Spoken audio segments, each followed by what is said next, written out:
Today we're gonna be setting up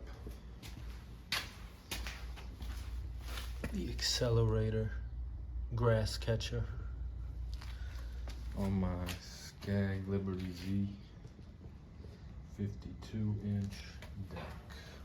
We're gonna need our bolts that came with the Accelerator. Gonna need a Vise Grip.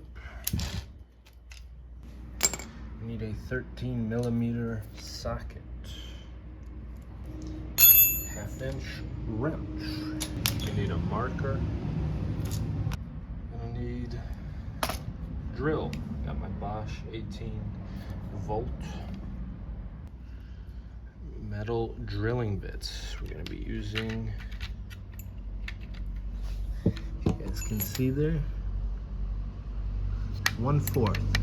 All right, folks, the gang's all here. Screws came with the Accelerator. It's the only piece of hardware that came with it. Our Vise Grip,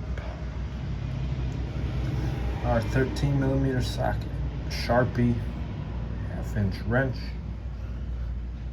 drill with our 1/4 bit. I'm gonna go ahead and cut this off. So